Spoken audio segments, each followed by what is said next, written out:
Good morning and welcome to another episode of Josh and Pat. I'm Joshua Klein, joined by Patrick Cassett, and there's a new rising star in the NFL, Malik Cunningham. After no one knew who he was, going undrafted, playing his entire training camp as a wide receiver, Bill Belichick said, hey, screw it. We don't have anything going on offense. Put him in. They put in Malik Cunningham, and he lit things up. He said, hey, we need to score a touchdown. Let's just go do it. And that's what he did. That's what he did. Now, he was throwing balls that looked beautiful. Receivers were dropping them. Like Aguilar. Great. But then he was just slicing and dicing down the field, just zigzagging through players, scores a touchdown with his legs. And now people are wondering, does Mac Jones have a job this year? Patrick. Yeah, we talk about San Francisco. It's a 3 QB battle out there.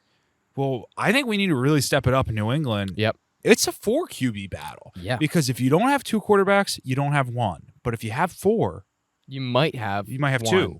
Maybe 2. You might have 2. Yeah, because right now, Mac Jones, obviously, everyone is assuming is the starter. Mm-hmm. But then Bailey Zappi, we're not going to forget about the magic he had last year. That looked pretty incredible last year. And then we're not going to forget about throw it on a dime, like I ain't even trying. Just a kid from Briarwood, I'm wearing number 9. Trace McSorley on that team. And then now you got a 4th quarterback, Malik Cunningham. I mean, how in a practice, Patrick, how do you split reps between these guys? Well, and apparently they haven't been splitting reps because Malik Cunningham has been practicing at wide receiver. He played the first half last night at wide receiver. And, I imagine on the sideline, the conversation with Bill Belichick was probably like, we're really struggling on offense tonight. We're probably going to really have to, try to get something going. Maybe we just put Malik back there. Maybe we just let's see how things go. And, and then, you put Malik in there and things work out well. I mean, I think that's just a story, as old as the NFL. You put a Malik in at quarterback, things are going to go well. Malik Willis, Malik Cunningham. Mm-hmm. It's a great name. It's great for that position. Well, but if you're like Mac Jones, like obviously this week you have to give Malik Cunningham reps, right? Well, even if it's just a favor, you got to look like a good guy in the locker room, build some trust. You have to give him reps at quarterback because of how he played. Does that, psychologically, does that get in your head if you're one of the other 3 guys? I think it'd have to. If all of a sudden, after the preseason game, you're not getting more reps, you're actually getting less reps because of the wide receiver guy you're throwing to. I mean, I don't know.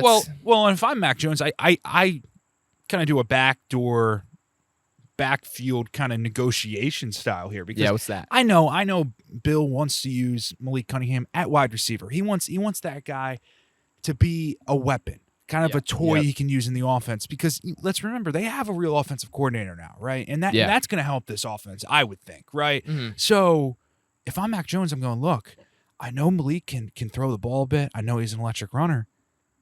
But the guy, he might be one of our best wide receivers too if we put him on the field. So what if I start bringing in Malik for some practice reps and maybe we just run a quarterback system together?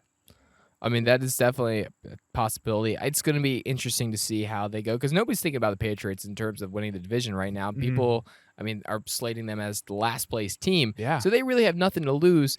Maybe they'll say, screw it. Let's just put Malik out there and see what happens. Mm-hmm. And so we're excited to see how that unfolds. On the flip side of the ball, there is a number 2 overall drafted quarterback who people said didn't look great.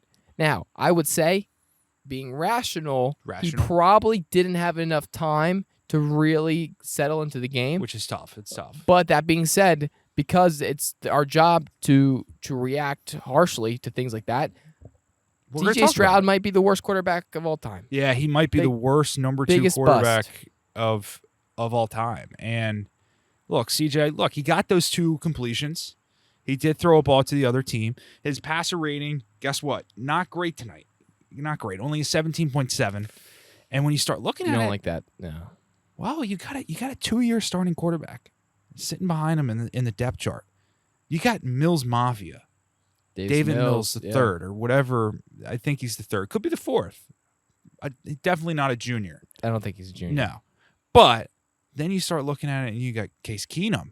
Yeah. And Case Keenum, let's not forget, he led the Vikings to an NFC championship. a Minneapolis Miracle. And so when CJ Stroud starts looking around, he starts going, hey, okay, guys, we got to get better. Yeah, I think it's going to be interesting to see. I mean, it's like I said, I do think it's early. C.J. Stroud, first game, you're going to get those out. Right. Those are going to happen. 2 for 4, 13 yards, 1 interception. Not the start that you were hoping for, especially when the guy on the other side of the field who was undrafted was 3 for 4. Right. Was he the guy that Tom Brady was talking about in that infamous lunch with Michael Rubin? With Michael Rubin, the guy behind you. That's that was Malik Cunningham that guy. Well, yeah, because we remember, C.J. Stroud, Bryce Young, Will Levis, Anthony Richardson, they're all invited to that lunch. Yeah. And Malik Cunningham wasn't. Malik Cunningham was not invited to that He's got lunch. that drive. If we know anything on the show, we know Malik's at quarterback have that drive. Yeah. And maybe that's who Michael was talking about. There's a solid chance. I just want to say shout out me for potentially being just a future scout for the NFL. My guy Nathaniel Dell, 5 receptions, 65 yards and a touchdown, 13-yard average. Listen, I scouted that guy. I saw him in college at a random ECU game, and I said, you know what? That guy we could develop something here. Might be a star in the NFL. And at the time, he was not being talked about as far as like Josh. I'd argue he's still not being talked about. And then he gets drafted way higher than I think people anticipated. And then now he's balling. Sometimes the guy that's quiet in the back of the room is the one you got to worry about the most. Yeah. So it's exciting. Speaking of ECU, we had an ECU quarterback play yesterday, and that was our guy Holton Ahlers. Right. Came in for the Seahawks, who just beat the Seahawks. I mean, beat the Vikings pretty good yesterday. I think the biggest takeaway is that Drew Lock still has it. Lock still has it easily. And if I know anything about Drew Lock, he's got a big arm. Yeah, he can throw it over the field. Yeah, and Drew Lock, here's the problem though, is Geno Smith still ain't right back yet. And until that happens, I don't think Drew sees the field. It's a tough thing for Drew, and you have to wonder, is this the right situation for him? If he's not going to get playing time, and Geno Smith is still going to, he has not written back yet that we know of. And so, I mean, I didn't get a letter. I haven't gotten the letter personally. Yet. No. And so you look at that. Didn't even get an email. Maybe Drew Lock has to find a situation where he can get playing time, and we're rooting for you, Drew, because we know what you have. We know that when you step on the field, it's magic. It's tough because, he just wasn't put in that right situation in Denver. No. And then we see them go out and they get Russell Wilson. And so far, Russell Wilson hasn't looked great. But then, he gets traded to Seattle, and it's like, hey, it's a new start. But it's not fair knowing that Geno Smith was just going to have a revolution in his career. Like that, you can't plan for that. Like, no, you can't. You could be the best quarterback in the world, and if Geno Smith has that, you know what? You say, hey, congrats, Geno, because that letter in the mail has yet to come. Yeah, and maybe Drew Lock is just, in the Geno Smith part of his career post Jets. Yeah, like just post getting punched in the face. Yeah, he's just waiting for his Geno Smith moment. It's not the right opportunity. It's gotta be tough because we know he's got the talent, we know he's got the moves, and we're excited to see what's going to happen there. But you mentioned Russell Wilson. Mm-hmm. There's reports coming about Russell Wilson right now that Seattle Russ might be back. He's back, and that's dangerous. Yeah. Listen, Seattle Russ might be back, and we know that's a problem. And because we know in Seattle what he did. Well, we know how many MVP votes he got. Josh, we know in Seattle he never received an MVP vote. Can you believe that? Oh man, I can't believe that. But what I'm going to say is, we know the magic. He's almost 2-time Super Bowl champion. Almost. Mm-hmm. And so you have to be excited if you're a Broncos fan, right? Yeah, I mean, you bring in Sean Payton. As far as I'm aware, Russell Wilson no longer has his own office in the facility. Oh, really? So maybe he's got to focus back on the playing field. And they say these last few practices are looking like Seattle Russ. And that's got to be a huge step. And that's exciting because that's what you paid for. And, that's what you wanted. That's what you dreamed of. You have to feel bad for Nathaniel Hackett, who, he never got a glimpse of that Seattle Russ. And so it's tough for him. Bad situation. But, he's reunited with Aaron Rodgers, so I think he'll be all right. better. We're talking about how Drew Lock's not in the right situation. Nathaniel Hackett's in a great situation. He's in a great situation right now. 100%. And so, I think it's going to be exciting to see what Russ does. Let him cook a little bit, see what happens, and maybe this is the year that he finally gets that first MVP vote, and we're rooting for him for sure. Yeah, and I mean it's probably been good for him because Future's been a little quiet lately, hasn't been putting out a lot of songs, so maybe it's been back to the field, back to that Seattle Russ kind of focus for him. Yeah, 100%. So excited for that. Baker Mayfield. Taking the lead for QB1, but he's not built like Tom Brady. He's not. Reports coming out, Baker Mayfield, asked about what it's like replacing Tom Brady. Baker says, I'm not built like him. It's not. But that being said, we don't know how to interpret that because it's very true. I mean, Tom Brady was picked like 250-something, and Baker Mayfield was number 1 overall. So right off the bat, we're talking very different builds. Yeah, and no disrespect to Baker Mayfield, but we know he's not built like Tom Brady because we know Baker Mayfield was a much higher draft pick. Yep. Went to an arguably way more successful college football school in Oklahoma. When he was there. When he was there, of course. Well, yeah, because, Michigan's clearly winning national titles too right now, so that's good. But, and no disrespect to Baker Mayfield, but, Baker, I don't know if he's on that TB12 diet. I have seen pictures. I'm not 100% sure. The biggest glimpse into Baker Mayfield's life I ever got was when we were invited into his home on many of those Progressive commercials, but I never saw once what he was eating. So, again, I don't know.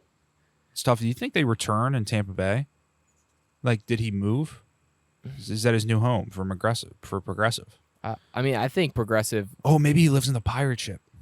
That'd be pretty sweet. I mean, they do have quarters, I think, in the pirate ships. Yeah, but, so you would think. So you would have to imagine there'd have to be some place to live. But I think, this is not an ad for Progressive, but I think Progressive, I think they cover when you move. Yeah, you have to because Progressive, that's their whole deal. Is if you're not covered when you move, then because you get a new home, you should they'll probably cover you. They'll probably cover you. Like that's kind of their business. So yeah, so good for them. Speaking of quarterbacks, Phillip Rivers. I love this story, Josh. This is the best story, and this is the biggest what if in NFL history. So after Brock Purdy goes down in the NFC, after Brock Purdy goes down in the NFC Championship game, if the 49ers somehow won against the Eagles and went to the Super Bowl, Kyle Shanahan's plan was to bring in Phillip Rivers. Now, Phillip Rivers was ready. He was ready. I don't know how that conversation happened. Did it happen mid-game? Was he making the call? Because he said he was prepared to play. So, did Brock Purdy go down the game? Brock Purdy went down in the NFC Championship. Yeah, exactly. So, crazy. Patrick, what do you make of this? And is this like I almost wish I didn't know. Yeah, this is a tough one to swallow because Phil Rivers, he's a baby-making legend. And another kid on the way. Yeah, another kid on the way. And maybe another kid came, he was thinking it was going to be a post-Super Bowl kid. Yeah. And instead, he didn't get that luck. But Phillip Rivers, that's what he's missing on the resume. He's missing that opportunity to go to a Super Bowl. Because when you look at the 2 QB situations he's been in, arguably, it's tough to just win a Super Bowl, period, in L.A. Well, San Diego for the Chargers. Yeah. And then he goes to Indianapolis, and we see their QB situation. It's tough to win a Super Bowl for them. Yeah. So, and he's the best QB they've had since Andrew Luck. Yeah.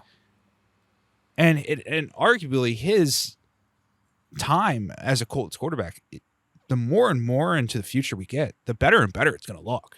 Oh, 100%. Yeah, I think so. Well, you never know because they're having high hopes right now for this new quarterback regime. So we'll see. But yeah, it's crazy. I just what could have been is very sad. Do you think he would have been taking the Sprinter van with the film room in the back to all and from the practice? Way from San Diego, San Diego, up to San Francisco.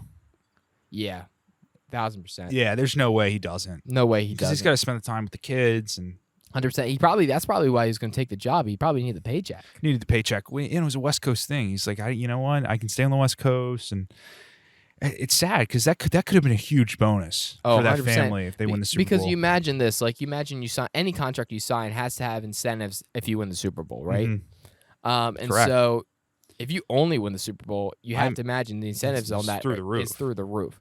So that would have been electric. Mm-hmm. Speaking of electric, we got a fight coming up, Patrick.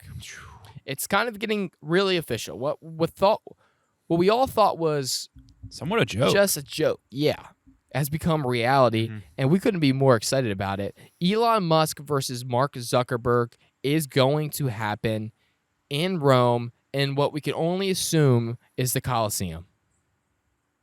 Right. They said it's going to take place at an historic event, and they've been in talks with Italy, the prime minister, and I heard Dana White has been helping to try to facilitate this fight. But it's not a UFC Not a sanctioned UFC fight. They wanted that to make that clear.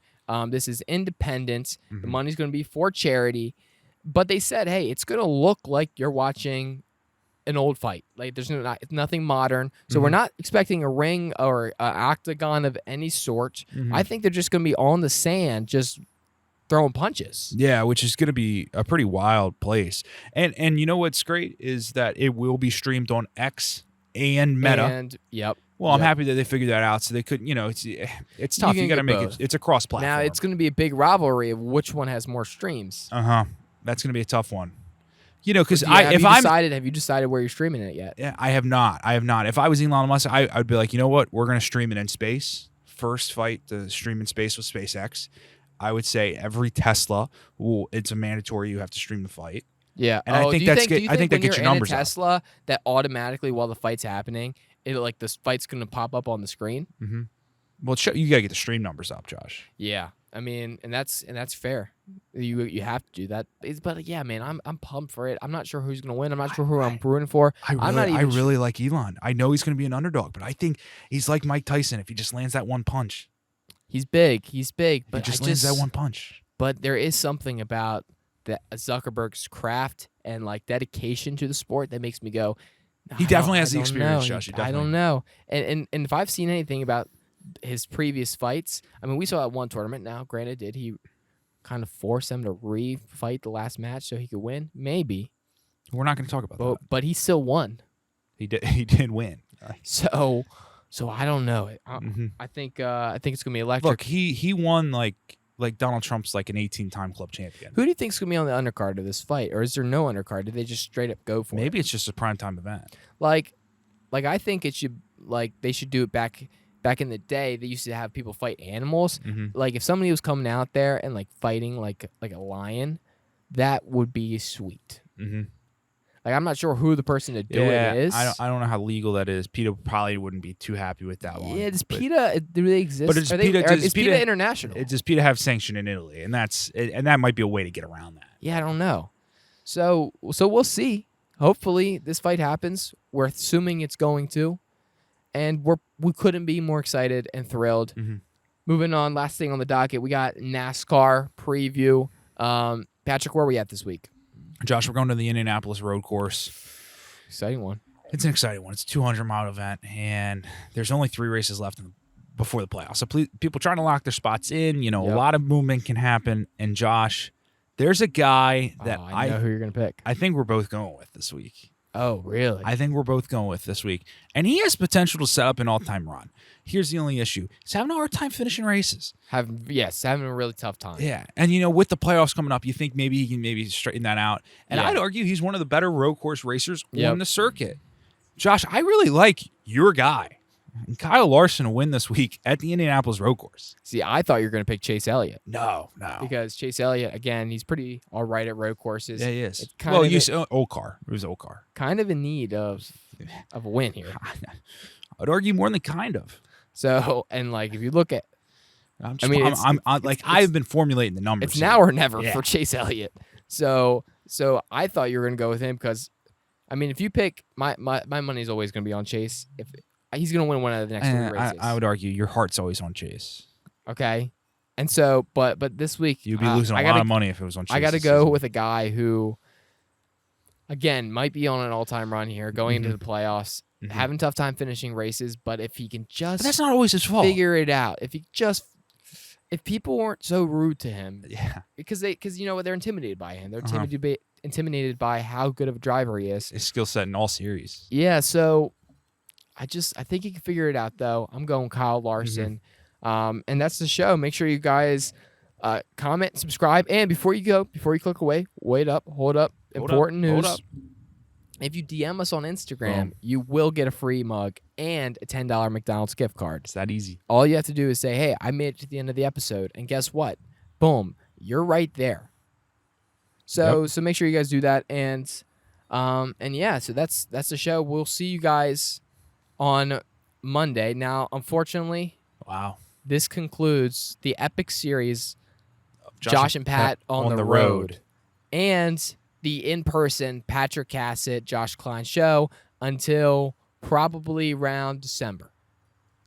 More than likely. But potentially it could be. Never mind. Potential. Oh yeah, there's a chance. There's a chance. Wait, I didn't even think about that. But yeah, so it's been fun. Patrick, good luck at school. The show's going to continue to happen. Yeah, so don't worry. And we know, and trust us, like we know since we've been trying to give away the McDonald's gift card, like we know you guys are listening to this part, so it's good. So we're happy you guys are up to date. We're happy you guys are here. Anyways, enjoy the show or enjoy your weekend. Peace.